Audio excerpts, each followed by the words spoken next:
नमस्कार, आप देख रहे हैं आरजे न्यूज़ और मैं आपके साथ सिमी दानी। आज जन्मदिन है छत्तीसगढ़ के मुखिया भूपेश बघेल का।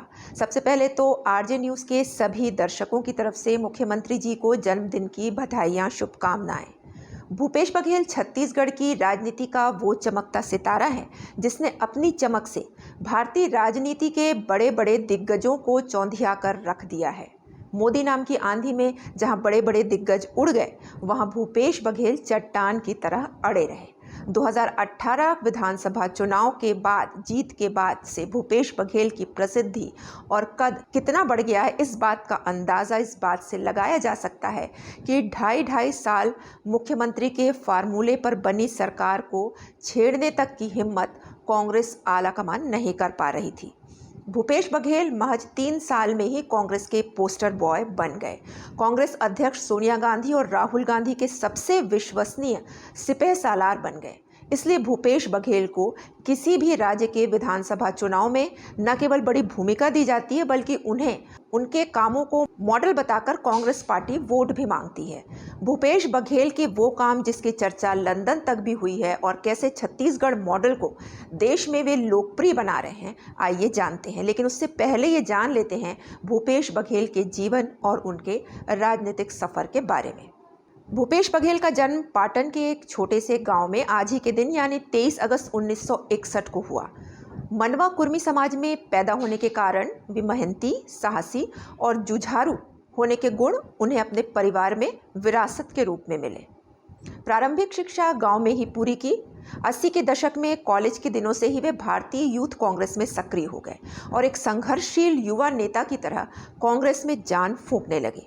लेकिन उनके जीवन का निर्णायक मोड़ तब आया जब उन्हें 1993 में पाटन विधानसभा सीट का टिकट मिला। इस चुनाव में जीत के बाद भूपेश बघेल ने कभी पीछे मुड़कर नहीं देखा। 1990 से 1994 तक वे जिला युवा कांग्रेस कमेटी दुर्ग ग्रामीण के अध्यक्ष रहे। 1993 से 2001 तक मध्य प्रदेश हाउसिंग बोर्ड के निदेशक भी रहे। वह 90 के दशक के अंत में दिग्विजय सिंह सरकार में अविभाजित मध्य प्रदेश में कैबिनेट मंत्री भी थे। वे छत्तीसगढ़ के राजस्व, सार्वजनिक स्वास्थ्य, इंजीनियरिंग और राहत कार्य मंत्री भी रह चुके हैं।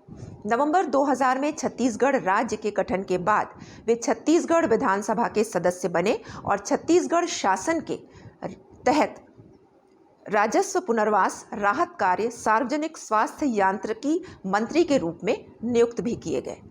लेकिन एक के बाद एक राजनीति की नई बुलंदियों को छूते भूपेश बघेल के लिए 2008 का विधानसभा चुनाव बड़ा झटका बनकर आया।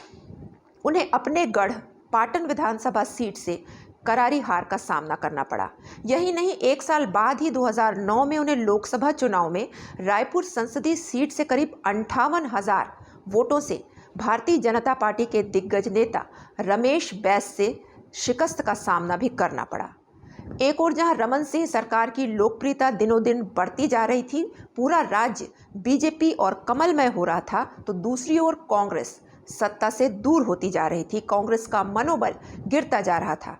लेकिन भूपेश बघेल ने एक के बाद एक हार के बाद निराशा उनमें नहीं आई। वे जनता से जुड़े, उनकी समस्याओं को पुरजोर तरीके से उठाया और 2013 में अपने गढ़, अपना किला पाटन विधानसभा सीट जीतने में कामयाब रहे।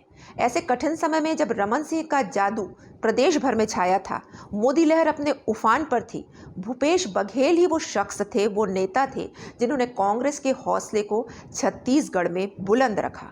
इसलिए 2014 में उन्हें छत्तीसगढ़ कांग्रेस का सबसे बड़ा नेता यानी छत्तीसगढ़ कांग्रेस का मुखिया बना दिया गया।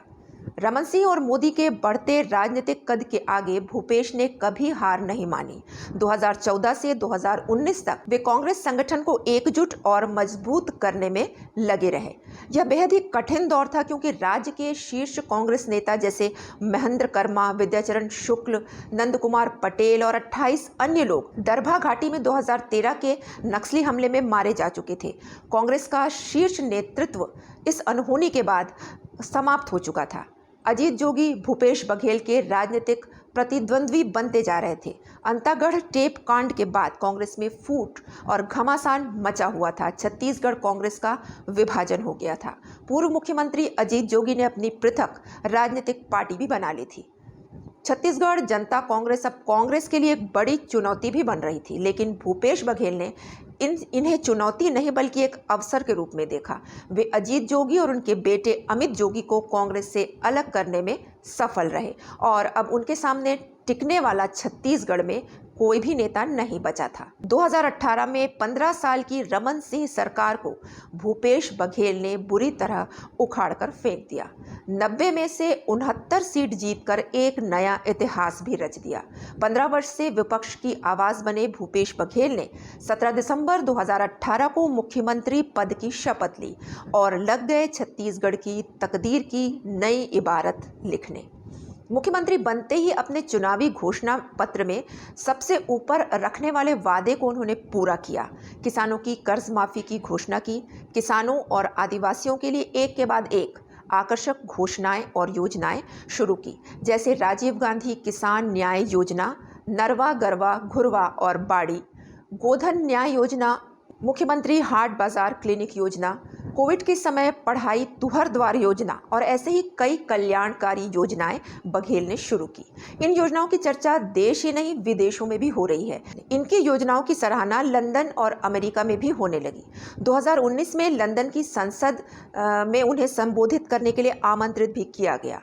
भूपेश बघेल न केवल योजनाएं जारी करते हैं बल्कि उसे आक्रामक तरीके से उसका प्रचार भी करते हैं। स्वामी आत्मानंद सरकारी स्कूलों को पूरे देश में मॉडल के रूप में आज माना जा रहा है। महिलाओं को आत्मनिर्भर बनाने के लिए स्वयं सहायता समूहों को प्रोत्साहित किया जा रहा है, जिसकी सराहना बड़े बड़े अर्थशास्त्री भी करते हैं।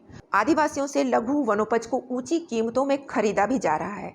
मुख्यमंत्री मितान योजना द्वारा एक फोन पर ही लोगों तक सेवाएं पहुंच जाती हैं।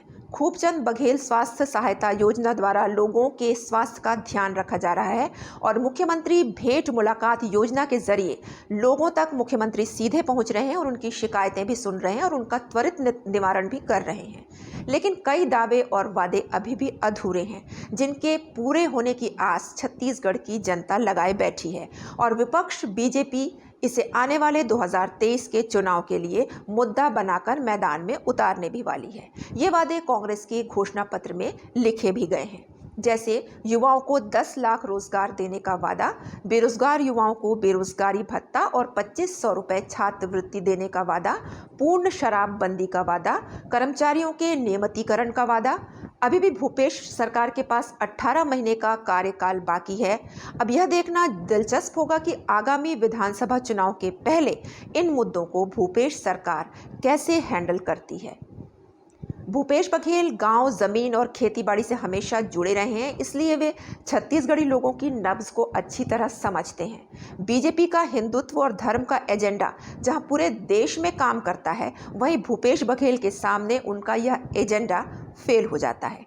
धर्म, जाति और हिंदुत्व का जवाब भूपेश बघेल ने छत्तीसगढ़िया संस्कृति को बढ़ावा देकर कर दिया है। मुख्यमंत्री बघेल मुख्यमंत्री बनने के बाद से ही छत्तीसगढ़ी अस्मिता को प्रोत्साहित करने का प्रयास किया है। छत्तीसगढ़ की बोली, त्योहार जैसे अक्षय तृतीया, हरेली, तीजा, पोला और सामाजिक त्योहारों जैसे कर्मा जयंती, घासीदास जयंती, मातर और मढ़ई मेला को वे प्रोत्साहित कर रहे हैं। छत्तीसगढ़ के खेलकूद जैसे बांटी, भावरा, गेंडी और फुगड़ी को प्रोत्साहित किया जा रहा है और वे स्वयं भी इन खेलों को खेलते नजर आते हैं। मजदूर दिवस को पूरे प्रदेश में बोरेबासी खाने की अपील करते हुए मुख्यमंत्री नजर आते हैं, तो पूरे राज्य की जनता उनका साथ भी देती है और इंटरनेट पर यह ट्रेंड भी करने लगता है। बघेल आज छत्तीसगढ़ की राजनीति में इतनी बड़ी हस्ती बन चुके हैं कि उन्हें टक्कर देने वाला दूर दूर तक कोई दिखाई नहीं देता। लेकिन कहते हैं कि राजनीति साम दाम दंड भेद का खेल है। इस खेल में एक दांव और एक घटना काफ़ी है बड़ा उलटफेर और माहौल बदलने के लिए। इसलिए राजनीति में कब क्या हो जाए इसका अंदाज़ा नहीं लगाया जा सकता। फिलहाल आरजे न्यूज़ की तरफ से भूपेश बघेल को एक बार फिर से जन्मदिन की हार्दिक शुभकामनाएं और बधाइयाँ। नमस्कार। अभी तक के लिए बस इतना ही। आगे की खबरों के लिए आप जुड़े रहिए आरजे न्यूज़ के साथ। नमस्कार।